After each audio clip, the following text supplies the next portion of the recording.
ಒರೆದ ಪಡೆಯ ಪಡೆ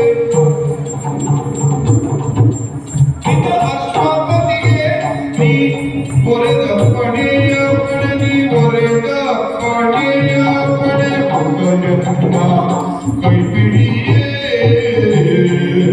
ಪಡೆಯುತ್ತಾರೆಲ್ಲ ಅಪ್ಪಣೆ ಪಡೆಯುತ್ತಾರೆಲ್ಲ ಕೈ ಬಿಡಿಯೇ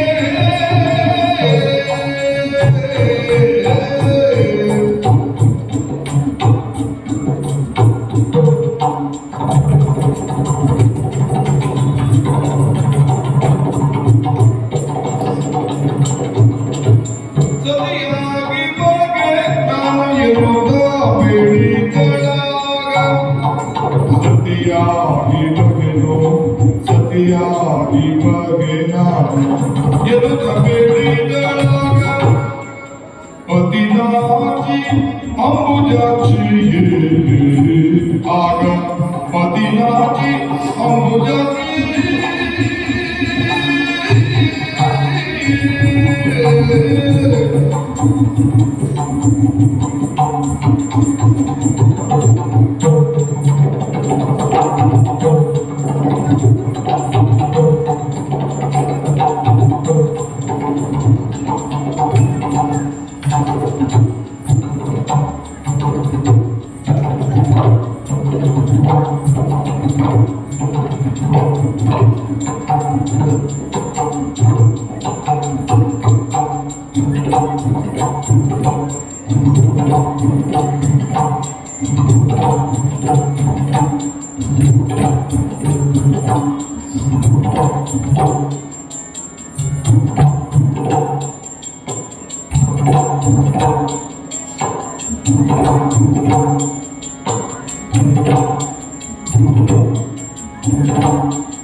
ಸ್ವಾಮಿ, ಯಾಕೋ ನೀವು ಆಡಿದ ಮಾತು ಕೇಳಿದಾಗ ಬಹಳಷ್ಟು ಸಂತೋಷವಾಯಿತು.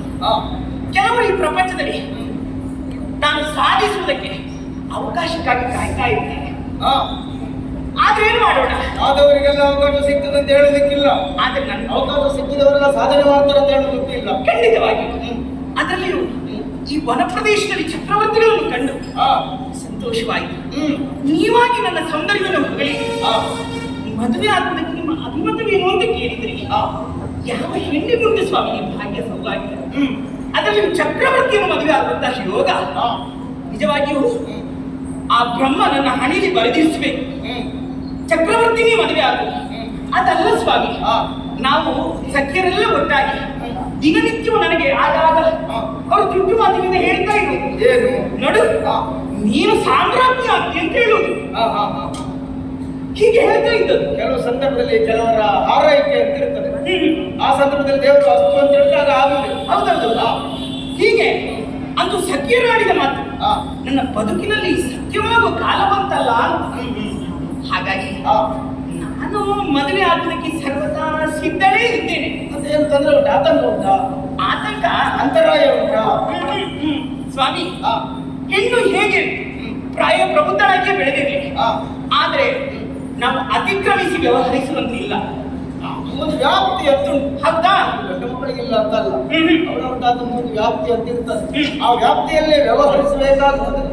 ಏನು ಬಾಲ್ಯದಲ್ಲಿ ತಂದೆ ತಾಯಿಯ ಆದಿನ, ಯೌವನದಲ್ಲಿ ಗಂಡನ ಆದಿನ, ಮುಪ್ಪಿನಲ್ಲಿ ಮಕ್ಕಳ ಆದಿನ. ಹೌದು.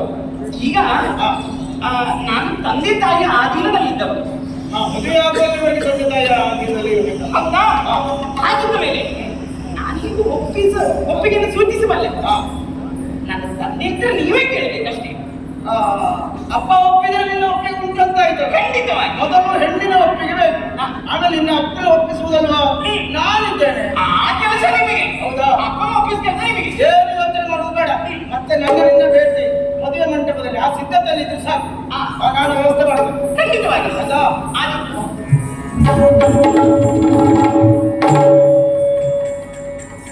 ಅರಗನೊಪ್ಪಿಗೆ ಪಡೆದ ನಿರ್ಣಯ ವರಿಸುವೆ ಎಂದೆನುವುದ ನಮಗೆಯನಿದ್ದು ಮಂತ್ರಿ ಮಂತರಲ್ಲಿ ಪತ್ರವೊಂದನ್ನು ಕಳುಹಿಸಿದ.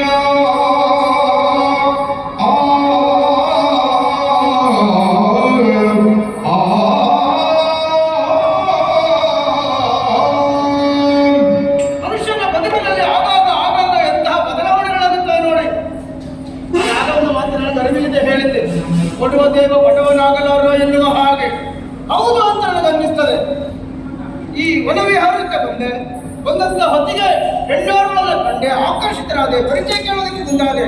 ನನ್ನವಳಾಗುತ್ತೆ ಅಂತ ಕೇಳಿದಾಗ ಅಪ್ಪನ ಒಪ್ಪಿಗೆ ಪಡೆಯಿರಿ ಅಂತ ಹೇಳಿದ್ದಲ್ಲ, ಬಹಳ ಒಳ್ಳೆಯದಾಯಿತು. ಕೇಳಿ ಕೇಳಿ ಅಶ್ವಪತಿ ಒಪ್ತಾನೆ ಅನ್ನುವಂಥ ವಿಶ್ವಾಸ. ಆದರೂ ನೇರವಾಗಿ ಮುನ್ನುಗ್ಗುವ ಹಾಗಿಲ್ವಲ್ಲ. ಒಬ್ಬ ಚಕ್ರವರ್ತಿಯಾಗಿ ಆ ರೀತಿಯಲ್ಲೇ ವ್ಯವಹರಿಸಬೇಕಾಗುತ್ತದೆ. ಯಾವುದಕ್ಕೂ ನಮ್ಮ ಆಪ್ತ ಮಂತ್ರಿ ಒಬ್ಬ ಇದ್ದಾನೆ, ಸುಮಂತ್ರ. ಆ ಮದುವೆ ವ್ಯವಹಾರದಲ್ಲಿ ಅವನ ಸರಿ ಬಹಳ ಬುದ್ಧಿವಂತರಿದ್ದಾನೆ. ಆದ್ದರಿಂದ ಅವನಲ್ಲಿಯೇ ಲೇಖನವನ್ನು ಕೊಟ್ಟು ಕಳಿಸಿಕೊಡ್ತಾನೆ.